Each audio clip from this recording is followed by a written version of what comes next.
Good evening friends, मैं हूं तौफीक। आपका स्वागत है आपके अपने चैनल इकरा एजुकेशन अड्डा पर, जहां आप शिक्षकों से संबंधित कोई खबर होती है उन खबरों को लेकर मैं आप सबके सामने हाजिर होता हूं। तो दोस्तों, एक बहुत ही महत्वपूर्ण अपडेट लेकर मैं आप सभी शिक्षक साथियों के लिए आया हूं। जैसा आप देख रहे हैं अपने स्क्रीन पर कि रिटायरमेंट आयु में 2 वर्ष की बढ़ोतरी कैबिनेट से मिली मंजूरी। बैठक में जो है इसकी मंजूरी मिल चुकी है। रिटायरमेंट एज इंक्रीज 2024, यानी रिटायरमेंट का जो है एज वो बढ़ गया है। और ये कब से लागू होगा और क्या क्या इसके नियम होंगे, किन किन कर्मचारियों का इसका लाभ मिलेगा, इससे क्या फ़ायदे होंगे, सरकार पर इस पर क्या प्रभाव पड़ेगा और युवाओं की नौकरी पर क्या प्रभाव पड़ेगा, ये सारी चीज़ों को हम इस वीडियो में आपके सामने एक तरफ से इस लेटर के माध्यम से बताएंगे। तो आइए सबको जानते हैं। वीडियो थोड़ा लंबा होगा, तो आपको अगर इस पूरी जानकारी लेनी है तो आप अंत तक इस वीडियो को ज़रूर देखिएगा।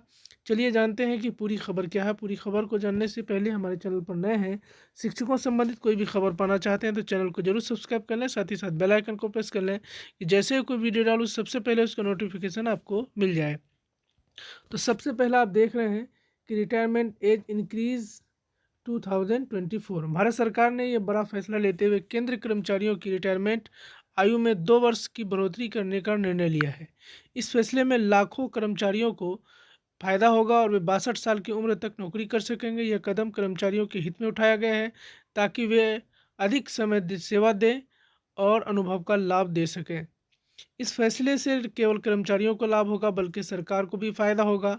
अनुभवी कर्मचारियों की सेवाएं लंबे समय तक मिलने का प्रशासन में सुधार होगा और नए कर्मचारियों को प्रशिक्षित करने का भी खर्च कम होगा।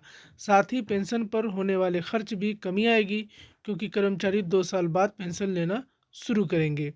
तो ये आपने जाना कि क्या क्या फ़ायदे होंगे अगर 2 साल की नौकरी बढ़ा दी जाती है। तो रिटायरमेंट की आयु बढ़ाने का फैसला, सरकार ने लंबे समय से इस प्रस्ताव पर विचार कर रही थी।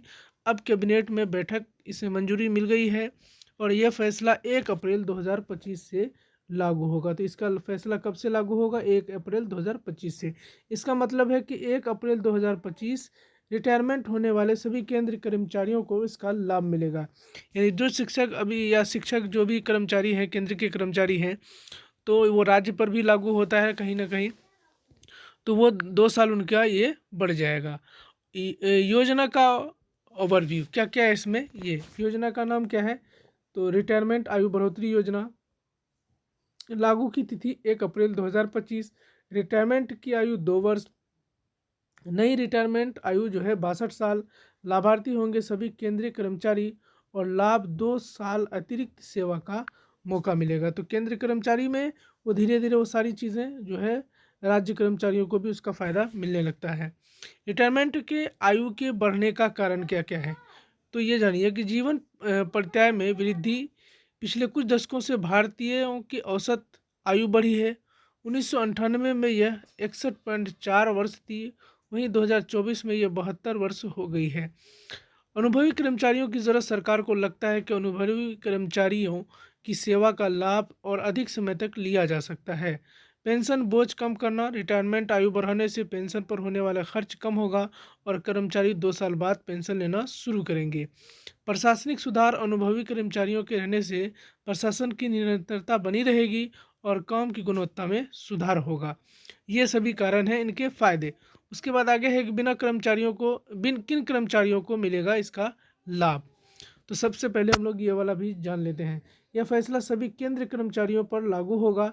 इन्हें शामिल हैं सभी मंत्रालय और विभाग के कर्मचारी, केंद्र सार्वजनिक उपक्रमों के कर्मचारी, स्वायत्त संस्थाओं के कर्मचारी, केंद्र विद्यालयों और विश्वविद्यालयों के शिक्षक और कर्मचारी, ये सभी। हालांकि यह फैसला राज्य सरकार के कर्मचारियों पर लागू नहीं होगा। राज्य सरकारें अपने कर्मचारियों के अलग से फैसला ले सकती हैं। यानी ये जो है फैसला अभी कर्मचारियों के लिए, सिर्फ केंद्र कर्मचारियों के लिए होता है। बाद में राज्य सरकार चाहे तो इसके फैसले को अपने भी इसमें राज्य में लागू कर सकता है। लेकिन अक्सर ये होता है कि जो केंद्र में लागू होता है वो राज्य में भी लागू होने की संभावना रहती है, बहुत ज़्यादा रहती है। तो रिटायरमेंट की आयु बढ़ाने का प्रभाव क्या होगा? इस फैसले से कई क्षेत्रों में प्रभाव पड़ेगा। पहला है कि कर्मचारियों का प्रभाव। अतिरिक्त यह कर्मचारियों के 2 साल अतिरिक्त वेतन मिलेगा, उससे उनकी आर्थिक स्थिति मजबूत होगी। बड़ा पेंशन कोष, यानी 2 साल अधिक योगदान से पेंशन फंड बड़ा होगा। इससे रिटायरमेंट के बाद भी अधिक पेंशन मिलेगी। काम करने का मौका, अनुभवी कर्मचारियों का अनुभव का लाभ देश को मौका मिलेगा। देश को मौका मिलेगा इसका। सरकार का क्या प्रभाव रहेगा? पेंशन का बोझ कम होगा। रिटायरमेंट के 2 साल बाद से पेंशन का खर्च कम होगा। अनुभवी कर्मचारियों की सेवाएं, सरकार लंबे समय तक अनुभवी कर्मचारियों की सेवा मिलेगी। प्रशिक्षण खर्च में कमी आएगी। नए कर्मचारियों को प्रशिक्षित करने में खर्च होता है तो उससे उनके बचाव होगा। युवाओं पर प्रभाव, इनके युवाओं पर क्या असर पड़ेगा? नौकरी और अवसरों की कमी, 2 साल तक नई भर्तियों कम होंगी जिससे युवाओं को नौकरी पाने में दिक्कत आ सकती है। प्रमोशन में देरी, मौजूदा कर्मचारियों के लिए प्रमोशन में 2 साल की देरी हो सकती है। रिटायरमेंट के आयु के क्या फ़ायदे? अनुभव का लाभ, अनुभवी कर्मचारियों का ज्ञान और अनुभव देश में काम आएगा। आर्थिक लाभ, कर्मचारियों को 2 साल अतिरिक्त वेतन मिलेगा, उससे उनकी आर्थिक स्थिति मजबूत होगी। पेंशन फंड में वृद्धि, 2 साल अधिक योगदान से पेंशन फंड बड़ा होगा। सरकारी कर्मी की कमी, खर्च की कमी, पेंशन पर खर्च कम होगा और नए कर्मचारियों को प्रशिक्षित करने का भी खर्च बचेगा।